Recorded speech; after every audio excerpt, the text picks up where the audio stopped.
Good evening, students. Last time I have given you a clue how to prepare for macroeconomics. In continuation with same, आज हम लोग बात करेंगे कि Indian economic development का thrust area क्या है और हम उसको कैसे प्रिपेयर करें कि इस बचे हुए टाइम में मैक्सिमम मार्क गेन कर सकें। तो जैसा कि हम जानते हैं, पूरे इंडियन इकोनॉमिक डेवलपमेंट को 3 यूनिट में डिवाइड किया गया है। जो पहला यूनिट है आपका, वो पहला यूनिट है इंडिया इन 1947 टू 1990। 1947 जब भारत आजाद हुआ तब से लेकर के 1990 तक क्या कंडीशन थी। नेचुरल है, आप बच्चे पहले सोचते हैं कि सर ये हिस्ट्री क्यों। तो जब भी कोई आपसे मिलने आता है, कोई टीचर, कोई पेरेंट्स, क्या पूछता है, बेटा 10th में क्या स्कोर किए, भले आपने ग्रेजुएशन कर लिया हो, आगे क्या करना है, वो आपकी जो पास्ट एक्सपीरियंस है उसी के बेसिस पे डेफिनेटली। इसलिए वो चैप्टर आपको बताया जाता है कि 1947 में कैसा था भारत। जैसे आजकल हम देखते हैं कि स्वच्छ भारत अभियान के तहत जब हम पिक्चर दिखाते हैं तो एक ऐसी पिक्चर दिखाते हैं जब चारों तरफ सब कुछ गंदगी फैली पड़ी थी, और वही दूसरी पिक्चर साइड में लगाते हैं कि अब जो इंडिया है वो साइन कर रहा है, स्वच्छ है, क्लीन है।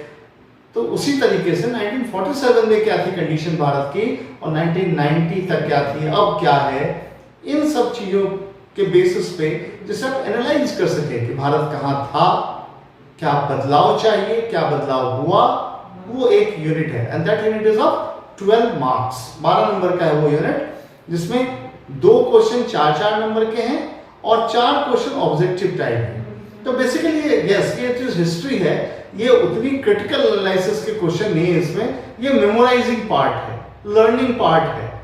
तो ये हो गया 8 unit.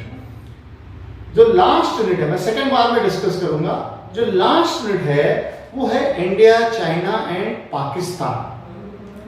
Means relationship, comparative study of India and it's neighbour. हम तीनों ही 1947 में हम और पाकिस्तान आजाद हुए।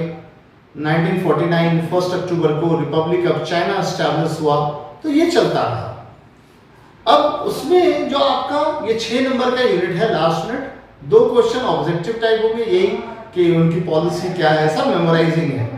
जो 4 नंबर का क्वेश्चन है वो पर्टिकुलरली आपके एनसीईआरटी बुक में 4 टेबल दे रखे हैं, 10.1, 10.2, 10.3, 10.4, 10.5। इन 5 चैप्टर, ये जो 5 टेबल दे रखे हैं उनमें से कोई एक टेबल आपको क्वेश्चन में दे देगा और उसी को एनालाइज करने के लिए कहा जाएगा। वो 4 नंबर का क्वेश्चन गारंटी वहीं से होना है, मतलब केस स्टडीज, एनालिटिकल पार्ट है। तो ये 6 नंबर का लास्ट यूनिट हो गया। अब हम आते हैं बीच वाले यूनिट पे, जो कि 22 मार्क्स का है, मोस्ट इंपॉर्टेंट।